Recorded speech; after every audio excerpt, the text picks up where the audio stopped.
وَلْتَكُن مِّنكُمْ أُمَّةٌ يَدْعُونَ إِلَى الْخَيْرِ وَيَأْمُرُونَ بِالْمَعْرُوفِ وَيَنْهَوْنَ عَنِ الْمُنكَرِ وَأُولَٰئِكَ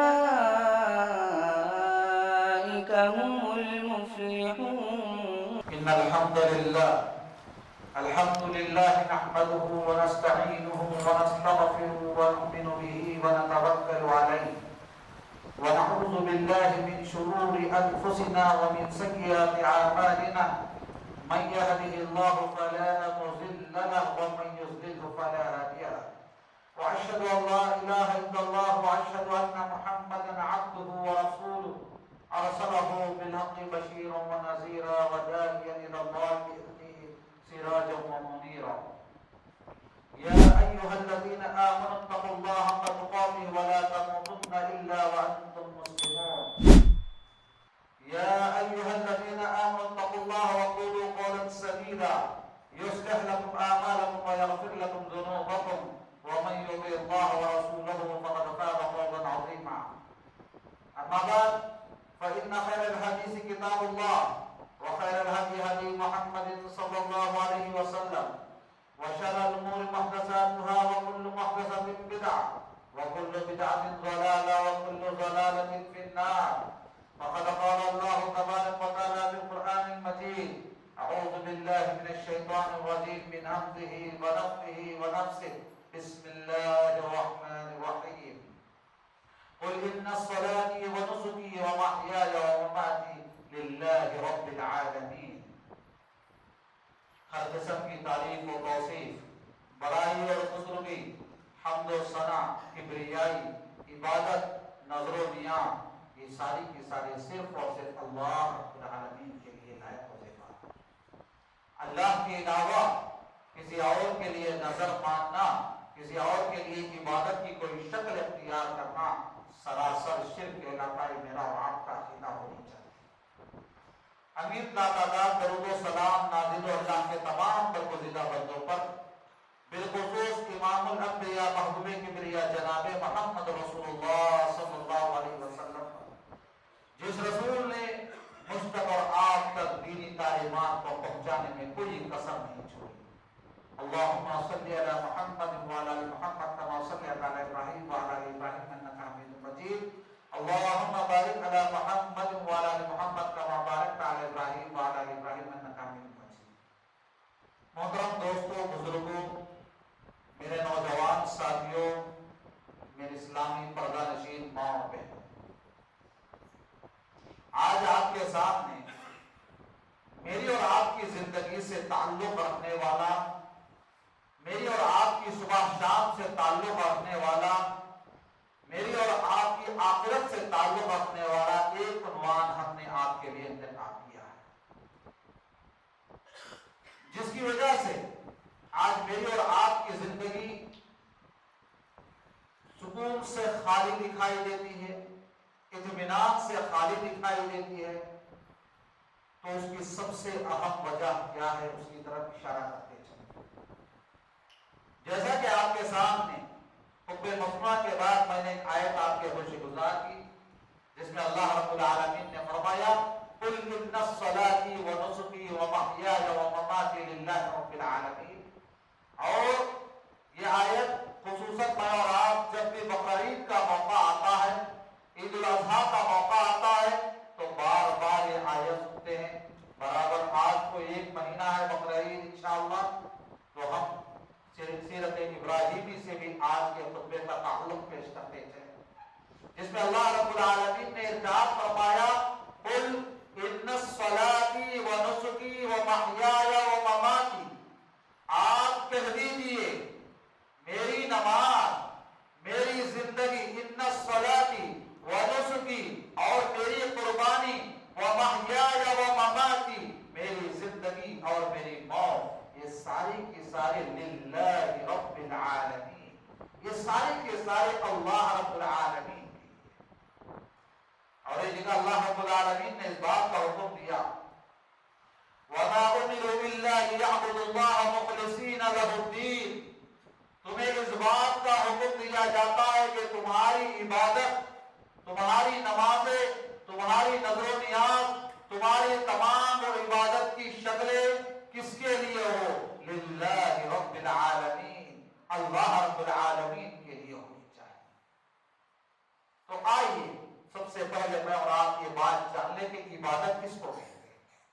علامہ ابن تیمیہ رحمۃ اللہ علیہ عبادت کی تعریف بیان کرتے ہوئے فرمایا کہ عبادت رب، معبود اور عابد کے درمیان جو تعلق ہوتا ہے، اللہ اور بندے کے درمیان جو تعلق ہوتا ہے، اس تعلق کی بنیاد پر انسان جو انداز، جو عادات، جو اس کے افعال کرتا ہے، اللہ کو راضی کرنے کے لیے، اللہ کی رضامندی کے لیے اور اللہ کی رضامندی کے لیے کچھ کام کرتا ہے، اللہ کی ناراضگی سے بچ کر کچھ کاموں سے اپنے آپ کو روک لیتا ہے، یہی عبادت ہے، یہی عبادت ہے۔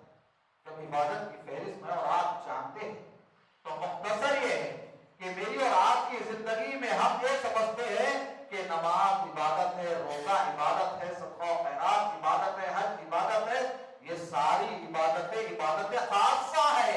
اور عبادت عامہ یہ بھی ہے کہ میری اور آپ کی صبح شام ہم بزنس کر رہے ہیں اور بزنس اسلام کے بتائے ہوئے طریقے سے کرو تو عبادت ہے۔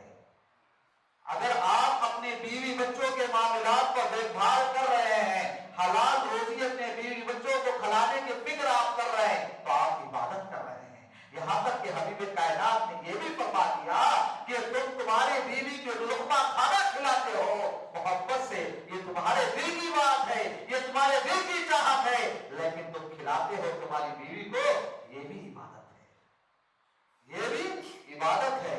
عبادت میری اور آپ کی زندگی عبادت پر رہنا چاہیے۔ کیوں؟ وَمَا خَلَقْتُ الْجِنَّ وَالْإِنسَ إِلَّا لِيَعْبُدُونِ، اللہ رب العالمین نے کہا کہ انسانوں کے، جنوں کے پیدائش کا اہم مقصد عبادت بتایا گیا۔ تو میری اور آپ کی زندگی صرف اللہ اللہ کہتے رہ جانا، مسجدوں میں بیٹھ جانا، یہ عبادت نہیں کہا اسلام نے، اس کو تو رہبانیت کہا ہے۔ یہ اجازت نہیں ہے اسلام میں کہ آپ دنیا چھوڑ دو، بیوی بچوں کو چھوڑ دو، کاروبار کو چھوڑ دو اور مسجد اور کوئی کونا پکڑ کر بیٹھ جاؤ۔ اسلام اس کو رہبانیت کہتا ہے، اس کو عبادت نہیں کہا جاتا۔ عبادت یہ ہے کہ وقت کی پابندی کے ساتھ آپ عبادت بھی کرے اور اپنے بیوی بچوں کے لیے بھی ٹائم دے، اپنے اساتذہ کے لیے بھی ٹائم دے، اپنے دنیا کے معاملات میں اپنے رشتے داروں کے لیے بھی ٹائم دے، اپنے ماں باپ کے لیے بھی ٹائم دے، اپنے بھائی بہنوں کے لیے بھی ٹائم دے، ان کے ساتھ بھی اچھا سلوک کرے، ان کے ساتھ بھی اچھا برتاؤ کرے۔ آپ کے ساتھ رہنے والے چرندے پرندے ہیں، ان کے ساتھ بھی آپ اچھا سلوک کرے، ان کے ساتھ بھی رحم کا معاملہ کرے، یہ عبادت ہے، یہ عبادت ہے۔ اسلام ایسی عبادت مجھ سے اور آپ سے چاہتا ہے۔ پر بات یہاں پر یہ ہے کہ ہماری عبادتوں میں لذت کیوں نہیں ہے؟ سب سے اہم سوال میں اپنے آپ سے کرتا ہوں، آپ اپنے آپ سے کرو کہ ہماری نمازوں میں مزہ کیوں نہیں آتا؟ ہماری نمازوں میں اسپرٹ کیوں نہیں ہے؟ ہم قرآن تو پڑھتے ہیں، ہمارے قرآن پڑھنے میں مزہ کیوں نہیں آتا ہے؟ ہم نماز پڑھتے ہیں، ہماری نمازوں میں مزہ کیوں نہیں آتا ہے؟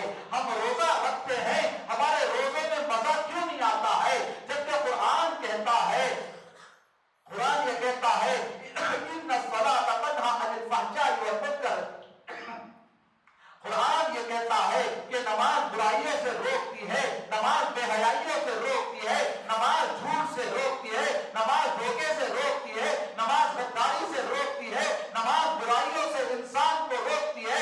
تو مجھ سے اور آپ سے یہ سوال اپنے نفس سے کرنا چاہیے، کیا میری نماز مجھے جھوٹ بولنے سے روکتی ہے؟ کیا میری نماز کیا مجھے غداری کرنے سے روکتی ہے؟ کیا میں جب نماز کو کرتا ہوں تو کیا احساس ہوتا ہے کہ میں رب تعالیٰ سے بات کرتا ہوں؟ جبکہ نماز کو کیا کہا؟ معراج مومن کہا۔ مومن کی معراج رب اور بندے کے درمیان ہوتی ہے، وہ چیز ہماری نمازوں میں ختم ہوتی دکھائی۔ نماز تو پڑھتے ہیں میں اور آپ، لیکن افسوس یہ ہے کہ ہماری نمازیں ہمیں گناہ سے نہیں روکتی ہے۔ نماز شاعر نے بڑے بہترین انداز میں کہا، نماز بھی جلدی جلدی پڑھتا ہے پھر سے گناہ کرنے کے لیے، گناہ کی لذت بھی عجیب ہے غالب، گناہ کی لذت بھی عجیب ہے غالب، پھر سے نہ نماز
گناہ مجھ سے اور آپ سے سرزد ہو جاتا ہے۔ تو بتاؤ ہماری نمازوں کا اثر کہاں تک ہماری زندگیوں میں ہوتا ہے؟ حالانکہ نماز تو وہ ہے جو میرے اور آپ کے دل کو ٹھنڈک پہنچائے، دل کو سکون پہنچائے، آنکھوں کو ٹھنڈک پہنچائے۔ حبیب علیہ السلام نے حضرت بلال حبشی سے ہمیشہ کہا کرتے تھے، حضرت بلال کو اللہ کے نبی بار بار یہی کہتے تھے، اقیم الصلاۃ یا بلال وارحنا بہا، اے بلال اقامت دو اور نماز کے ذریعے ہم کو ٹھنڈک پہنچاؤ، راحت پہنچاؤ۔ کہاں چلے گی نماز میں راحت؟ کہاں چلے گی نماز میں ٹھنڈک؟ نماز کا مزہ کہاں چلا گیا میرے اور آپ کی نماز کا مزہ؟ ہم نماز کو آتے ہیں لیکن وہ مزہ مجھے اور آپ کو نہیں مل رہا ہے۔ ہم روزہ تو رکھتے ہیں، کیا رمضان کے بعد روزوں کا اثر ہماری زندگی میں دیکھتے ہیں؟ ہم روزہ رکھا 30 دن، کہ رمضان کے بعد ان روزوں کے اثرات میری اور آپ کی زندگی میں کہاں ہے؟ کہاں ہے عبادات کا اثر میری اور آپ کی زندگی میں؟ اعمال کا اثر میری اور آپ کی زندگی میں کہاں ہے؟ ہم صدقہ و خیرات کرتے ہیں جبکہ اللہ کے نبی نے فرمایا دعوا مرضاکم بالصدقہ، تم اپنے صدقہ و خیرات کے ذریعے تم اپنے بیماریوں کا علاج کروا لو۔ جب ہم صدقہ و خیرات کرتے ہیں تو پھر ہمیں شفا کیوں نہیں ملتی ہے؟ کہیں ہمارے صدقہ و خیرات میں تو ریاکاری شامل نہیں ہے؟ کہیں ہمارے روزوں کے اندر تو ریاکاری شامل نہیں ہے؟ کہیں ہماری نمازوں کے اندر سستی کاہلی اور ریاکاری میں شامل نہیں ہے؟ ارے انسان حج کو جاتا ہے، 4 حج 10 حج کرتا ہے، جب انسان وہاں سے واپس آتا ہے وہی رفتار بے ڈھنگی جو پہلے تین ہوتی ہے، وہی وہی دھوکہ، وہی غداری، وہی پرانا کام، وہی پرانے معاملے میرے اور آپ کے ہو رہے ہیں۔ تو لہذا میرے دوستو کہ میری اور آپ کی زندگی میں جو عبادات کے سلسلے میں جو کوتاہی مجھ سے اور آپ سے ہو رہی ہے، جو غفلت مجھ سے اور آپ سے ہو رہی ہے، اور نمازوں کے اندر جو اثر ہونا چاہیے، عبادات کے اندر جو لذت ہونی چاہیے، کہ صحابہ تو وہ تھے جب نماز پڑھتے تھے، جب قرآن پڑھتے تھے، ان کی زندگیوں میں کیسی تبدیلی آ جاتی تھی۔ جب قرآن کی کسی آیت پر پہنچتے تھے پکار اٹھتے تھے اللہ کے دربار میں، اے اللہ یہ عذاب کا ذکر آیا ہے، اے اللہ اس عذاب سے ہمیں بچا لے۔ صحابہ تو وہ تھے۔ انبیاء علیہ السلام کا معاملہ کیا تھا؟ نبی علیہ السلام کا معاملہ کیا تھا؟ یہ وہ نبی جن کے اگلے پچھلے سارے گناہ معاف کر دیے گئے، ایسے نبی جب نماز میں کھڑتے ہیں تو آپ کے سینے سے کھانے کے پکنے کی آواز آتی ہے، آپ زارو کنار ہوتے ہیں دربار الہی میں کر کر۔ ارے میری اور آپ کی نماز میں کیوں وہ چیز پیدا نہیں ہوتی ہے کہ ہم نماز میں بھی کھڑتے ہیں، ہم اپنے مقدس ماضر کو زمین پر بھی دیکھتے ہیں، پھر ہمارے دلوں میں وہ رونا کیوں نہیں آتا ہے، وہ تڑپ کیوں نہیں آتی ہے، وہ اسپرٹ کیوں پیدا نہیں ہوتا ہے جو صحابہ میں تھا، جو نبی میں تھا، تابعین میں تھا، تبع تابعین میں تھا؟ ان کی زندگیوں میں وہ کون سے اثر تھا، وہ کون سی چیز تھی؟ جب وہ مسجد کو آتے تھے تو مسجد کو آنے کے بعد ان کے دلوں کے اندر اللہ کی خشیت ایسی طاری ہو جاتی تھی کہ زارو کنار ہوتے تھے۔ آج سب سے بڑی کمی میرے اور آپ کے اندر آج جو ہے وہ ہماری عبادات کے اندر مزہ مجھے اور آپ کو نہیں مل رہا ہے۔ دنیا کے کاموں میں، مذاق میں ہم کو مزہ مل جاتا ہے، مووی دیکھنے میں مزہ مل جاتا ہے، آپ کچھ جو کامیڈیز دیکھنے میں ہم کو مزہ مل جاتا ہے، میں اور آپ مزہ لیتے ہیں، لے کر دیکھتے ہیں اپنے موبائل کے ویڈیوز کو، مزہ لے کر کوئی اور کام کرتے ہیں۔ ارے مزہ جو ملنا ہے مجھے اور آپ کو، لذت جو مجھے اور آپ کو ملنا ہے، اپنی عبادات میں ملنا چاہیے۔ اپنی عبادات میں لذت کو تلاش کرو، اپنی عبادات میں اللہ رب العالمین کی محبت کو تلاش کرو۔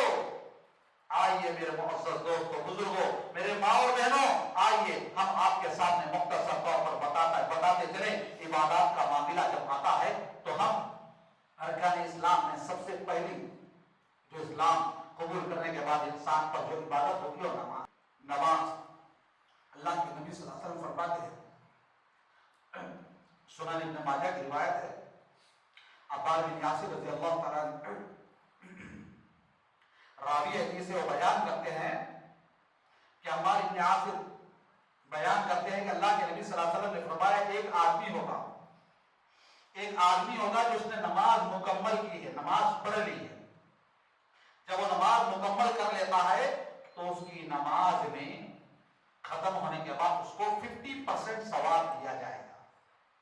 پھر ایک آدمی ہوگا، اس کو 1/3 دیا جائے گا، ایک ایک آدمی ہوگا جس کو پاؤ دیا جائے گا اور ایک آدمی ہوگا جس کو 10% دیا جائے گا. یہ کیا ہے؟ یہ ہمارا اثر، ہماری حاضری نماز کے اندر جیسی ہوگی ویسے اثر اس کو ملے گا، ویسے اجر اس کو ملے گا، ویسا تاثر اسے ملے گا.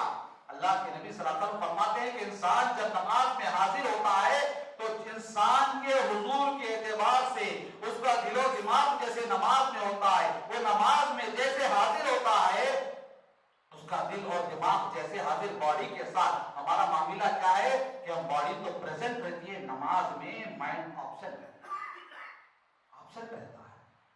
ہمیں نہیں معلوم کہ ہم نماز میں کیا پڑھ رہے ہیں، کیا سن رہے ہیں، کیا ہے. تو یہ حالت میں ہے. تو اس وجہ سے اللہ کے نبی نے فرمایا کہ نماز کا پرسنٹیج، ثواب کا پرسنٹیج کو گرا دیا جائے گا، گھٹا دیا جائے گا. تو اس کے بعد آئیے ہماری نمازوں میں کوتاہی ہونے کی سب سے اہم وجہ آپ کے سامنے بتاتا چلوں کہ ہم نے آپ کے سامنے چند وجوہات کا ذکر کیا. ان میں سے سب سے بڑی وجہ کیا ہے کہ انسان کا اللہ رب العالمین سے محبت کا، انسان کا اللہ رب العالمین سے محبت کا نہ ہونا، اللہ رب العالمین سے محبت کا نہ ہونا. اللہ رب العالمین سے اگر میں اور آپ محبت کرتے، اللہ کی ذات سے اگر ہمارے دلوں میں محبت ہوگی تو نماز کا مزہ ہم کو معلوم ہوگا، نماز کی لذت ہم کو مل جائے گی. انسان جس چیز سے محبت کرتا ہے، انسان جس چیز سے محبت کرتا ہے اس کے لیے سب کچھ کرنے کو تیار ہو جاتا ہے. انسان نماز کے لیے اللہ سے انسان محبت کرتا ہے تو اس کی نمازوں کے اندر وہ اثر ہم کو دیکھنے کو ملے گا.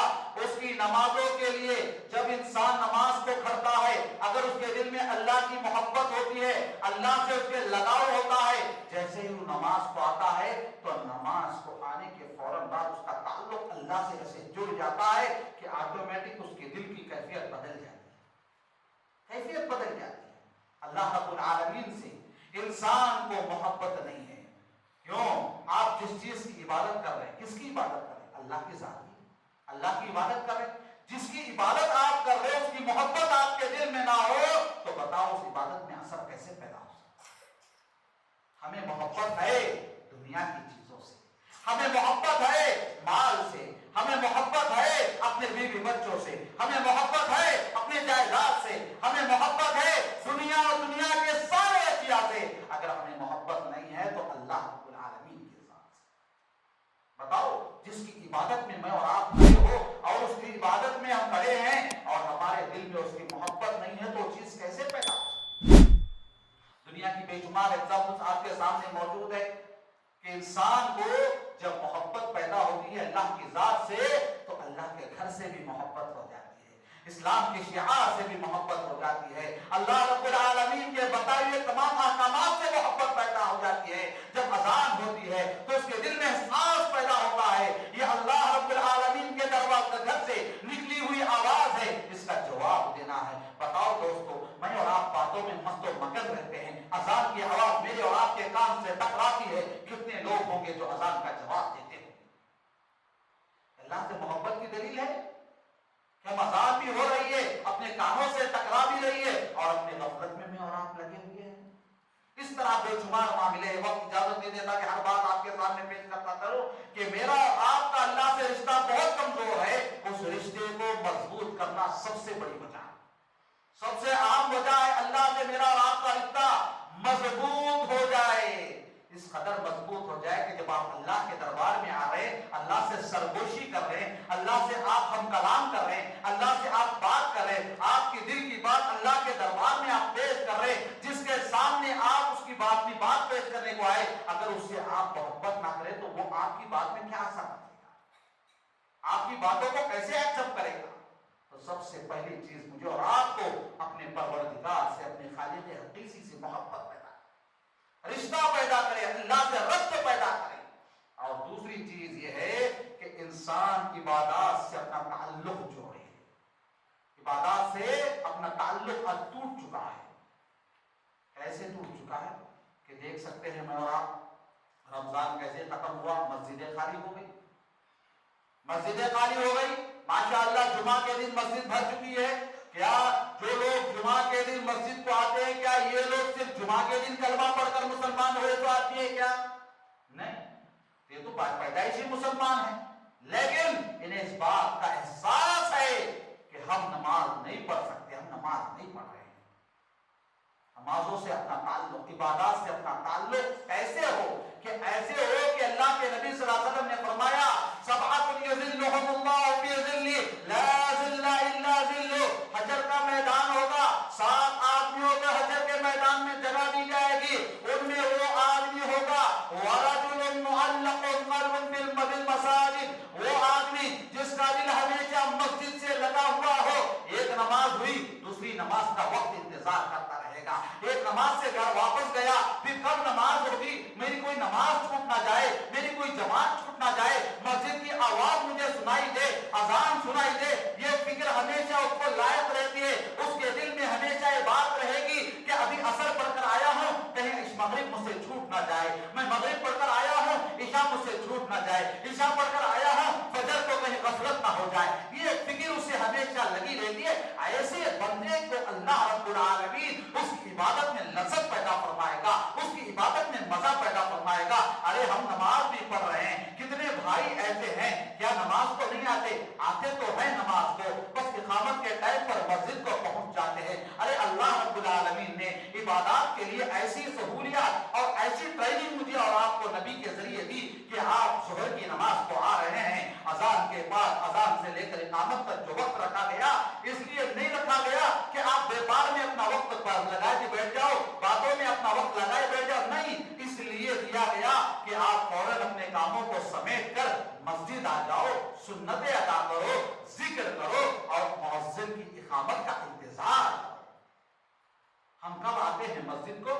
آخری ٹائم پر مسجد پہنچتے ہیں، کبھی 1 رکعت ہوتی ہے، کبھی 2 رکعت ہوتی ہے، اور آتے ہی اور نماز کرتے ہیں۔ اور حال میرا اور آپ کا حال یہ ہے، اور کئی مساجد کا حال یہ ہے کہ جیسے ہی امام صاحب السلام علیکم ورحمۃ اللہ بولتے پہلا سلام، ابھی دوسرا سلام بھی نہیں پھیرتے، انہیں اٹھ کو جانے کی چکر میں لگے رہتے ہیں۔ ایسے لگتا ہے کہ مسجد کے ذمہ داروں نے غالی نہیں بلکہ کانٹے بچھا ہیں، یہ کانٹوں پر بیٹھے ہیں، جیسے ہی سلام پھیرے اٹھے اور نکل گئے۔ جبکہ اسلام یہ کہتا ہے کہ آپ نماز کے بعد سلام پھیرنے کے بعد ذکر و اذکار میں لگ جائے، پھر سنتوں کی پابندی کرے، اس کے بعد آپ جائے، بلکہ یہاں تک یہ کہتا ہے کہ آپ جتنی دیر نماز کی جگہ میں بیٹھے رہو اتنی دیر آپ کو عبادت میں نماز میں شمار کیا جائے گا، وضو کے ٹوٹنے تک۔ کتنی بڑی بات ہے، لیکن میرا اور آپ کا نمازوں سے عبادت سے کوئی تعلق نہیں۔ نفل روزوں کی بات آئی تو سال میں 1 مرتبہ روزے رکھنا بہت مشکل ہے، کہاں سے ہم ایام تشریق کے روزے رکھیں گے، کہاں سے پیر اور جمعرات کا روزہ رکھیں گے، کہاں سے فلانے عشر ذی الحجہ کے روزے رکھیں گے، کہاں سے محرم کے روزے رکھیں گے ہمارے لوگ۔ یہ حالت ہے میرا اور آپ کا۔ صرف رمضان کے روزے نہیں بلکہ اسلام یہ ٹریننگ دیتا ہے سال میں ہر مہینہ 13 14 11 12 13 کو آپ روزہ رکھیں ایام تشریق کو، ہر ہفتہ 2 دن پیر اور جمعرات کا روزہ رکھے، یہ نفل روزے ہیں، آپ مسلسل نہیں رکھ سکتے، مہینے میں 1 بار تو رکھ لو، کبھی کبھار رکھ لو، آپ اپنے تعلق کو اللہ سے جوڑے رکھو۔ رمضان میں 1 مرتبہ رمضان آتا ہے تو روزہ رکھ کر میں اور آپ یہ سمجھتے ہیں کہ ہم نے بڑی ذمہ داری ادا کر دی ہے، ہم نے بڑا کمال کر لیا ہے۔ لہذا عبادات سے میرا اور آپ کا تعلق ہونا بہت ضروری ہے۔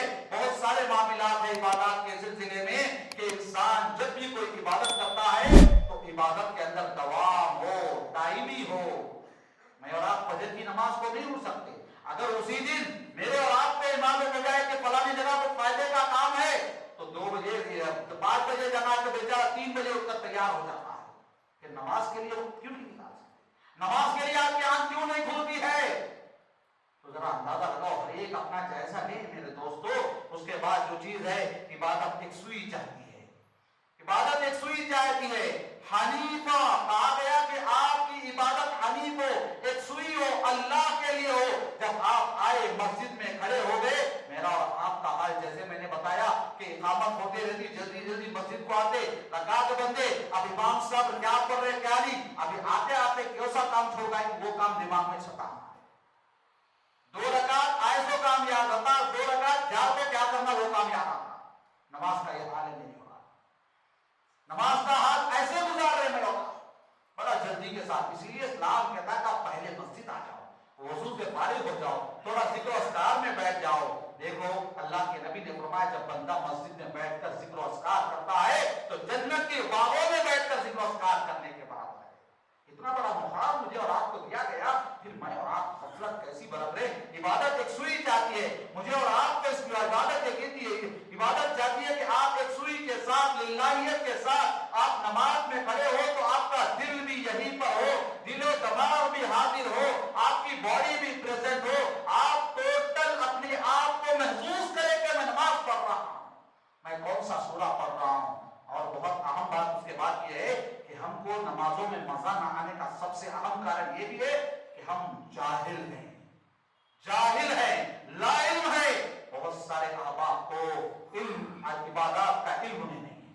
کیا عبادت کر رہے ہیں, اللہ اکبر کہہ رہے ہیں, اس کا مطلب کیا ہے, اس کا معنی کیا ہے. جب انسان اللہ اکبر کہتا ہے اس بات کا احساس اس کے دل کے اندر ہو, میں اللہ کی اس ذات کو پکار رہا ہوں, اس سے بڑی کوئی ذات نہیں ہے, اس کے دل کے اندر وہ احساس اگر پیدا نہ ہو تو بتاؤ اس کے اللہ اکبر کا اثر اس کے دل پر کیا ہوگا. جب وہ تکبیر تحریمہ پڑھتا ہے, جب وہ سمیع اللہ لمن حمدہ امام کہتا ہے, کیا اسے معلوم ہے کہ سمیع اللہ لمن حمدہ کا معنی کیا ہے؟ کیا اسے معلوم ہے کہ جو سورہ فاتحہ پڑھا جا رہا ہے اس کا معنی اور مطلب کیا ہے؟ کیا ہے کہ ہمارے میرے اور آپ کی عبادات میں سب سے ایک اہم وجہ یہ ہے کہ ہم علم کے اعتبار سے زیرو دکھائی دیتے ہیں. اللہ اکبر تو کہہ دیتے ہیں اور اس کا معنی اور مطلب نہیں معلوم ہے. اس کا احساس ہمارے دلوں کو نہیں ہوتا ہے کہ ہم کس احساس کے ساتھ نماز پڑھیں. کیا اللہ اکبر کہہ رہے ہیں, آپ سمیع اللہ لمن حمدہ کہہ رہے ہیں, سبحان ربی العظیم آپ کہہ رہے ہیں, سبحان ربی الاعلی آپ کہہ رہے ہیں, سبحان القدوس رب الملائکۃ والروح آپ کہہ رہے ہیں, تو کیا ہے اس کا اثر میرے اور آپ کے دل پر کچھ ہو رہا ہے؟